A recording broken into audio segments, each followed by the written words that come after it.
I got asked a bunch of questions about my sweet potato avocado toast, so I'm going to take you guys along the ride with me. So while I'm making my egg white omelet, I got this flipping pan on Amazon. Link is in my bio. It is so awesome.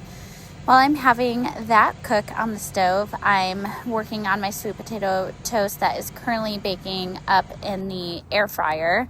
So I like to slice this into like thick toast-like slices and then bake that in the air fryer, take that out, and I measure that because I'm in my calorie deficit right now in my bodybuilding bikini cut right now. So I add some avocado on top, and I have to measure it out. So I'm doing 30 grams of avocado is currently in my macros, and you can adjust this per whatever your macros are.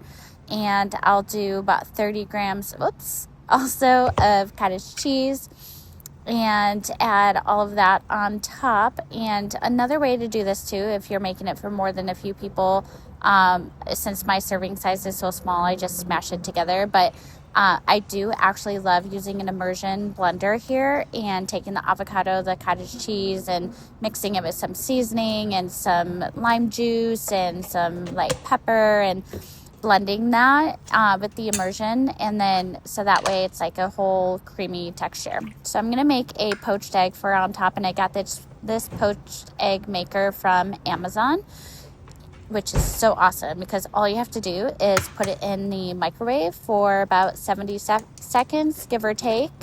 I'm landing more on like 75 seconds might be the bread and butter for me. So I absolutely love this thing because I do not have time to fiddle around and figure out how to make poached eggs or ruin a ton of eggs to get it for perfection.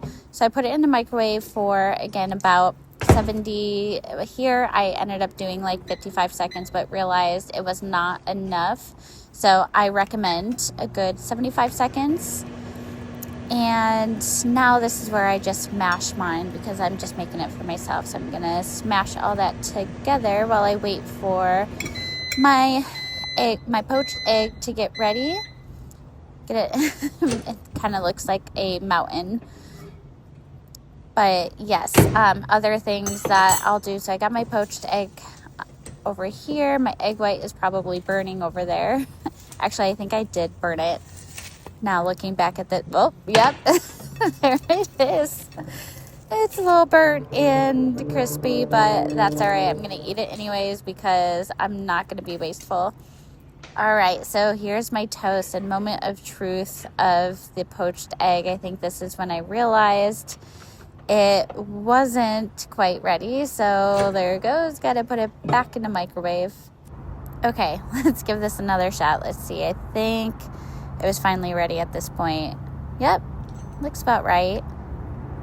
I don't know if there's any poached egg experts out there. Maybe this doesn't fully look done, but it was done enough for me. And I remember when I was making this video and making this, I was quite hungry. So we're just going to take it.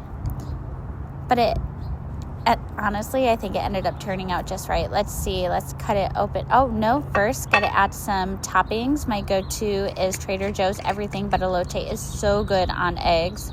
Honestly, it's really good on anything, but I'd say on eggs for sure. And then, of course, can't go wrong with Everything But the Bagel. Got both of these from Trader Joe's. Again, my staple and a must-have in my kitchen.